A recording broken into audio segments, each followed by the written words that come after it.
teman-teman semuanya. Pada kesempatan kali ini aku akan menyampaikan renungan yang berjudul Mengasihi Sesama. Tapi sebelum kita mendengarkan renungan itu, mari kita bersatu dalam doa. Tuhan, terima kasih atas berkat-Mu, terima kasih Engkau telah menyertai kami sampai saat ini. Dan sebentar kami akan mendengarkan sedikit dari firman-Mu, kiranya Engkau sertai kami. Bukalah hati kami, bukalah telinga kami, agar kami bisa betul-betul mendengarkan firman-Mu. Dalam nama Tuhan Yesus, kami berdoa dan mengucap syukur, haleluya, amin. Jadi, renungan pada hari ini aku ambil dari Matius 22 ayat 37 sampai 39. Jawab Yesus kepadanya, kasihilah Tuhan Allahmu dengan segenap hatimu, dan dengan segenap jiwamu, dan dengan segenap akal budimu. Itulah hukum yang terutama dan yang pertama. Dan hukum yang kedua yang sama dengan itu ialah, kasihilah sesamamu manusia seperti dirimu sendiri. Jadi konteksnya pada Matius 22 ini, murid-murid Yesus menuliskan kisah saat dia berada di Yerusalem dengan pemimpin pada masa itu.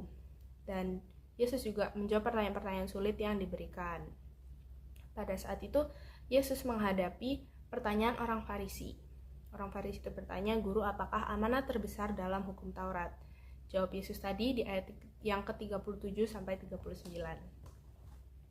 Jadi, Yesus itu menyimpulkan seluruh hukum Taurat hanya dengan kalimat itu tadi, kasihilah Tuhan Allahmu dan kasihilah sesamamu sendiri. Dari ayat tersebut menunjukkan bahwa kasih mengacu pada Allah dan sesama manusia juga. Ini adalah dua hal yang gak bisa dipisahkan. Kenapa? Karena jelas mustahil untuk manusia mencintai Allah tanpa mencintai sesamanya. Karena manusia sendiri adalah bentuk dari citra Allah. Allah adalah kasih, jadi sangat mustahil untuk kita manusia mengasihi sesama tanpa mengasihi Allah Sang Maha Pengasih itu sendiri. Salah satu contoh kasih Allah kepada kita manusia adalah pengorbanan Yesus di kayu salib. Dan kenapa kita harus mengasihi sesama? 1 Yohanes 3 ayat 15 menjawab pertanyaan kita. Setiap orang yang membenci saudaranya, ia adalah pembunuh manusia. Dan kamu tahu bahwa tidak ada pembunuh yang memiliki hidup yang kekal di dalam dirinya.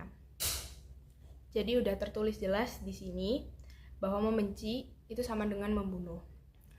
Tapi kasih ini juga bukan hanya mengasihi sesama orang Kristen, mengasihi teman-teman kita, atau mengasihi keluarga kita aja, tapi juga mengasihi semua orang, termasuk musuh kita atau orang-orang yang udah melakukan perbuatan jahat, udah bikin kita sakit hati.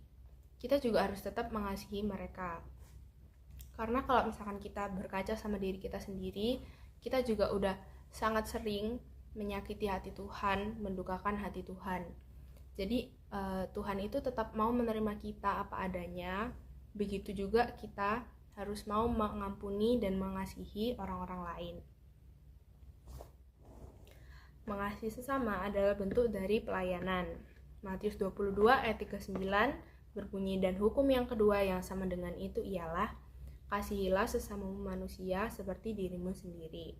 Kenapa seperti dirimu sendiri? Karena kita sebagai manusia pasti mempunyai keinginan atau ambisi untuk mendapatkan yang terbaik untuk diri kita sendiri. Seenggaknya kita mengusahakan untuk kita mendapatkan yang terbaik. Dan gitu juga yang harus kita lakukan untuk sesama kita.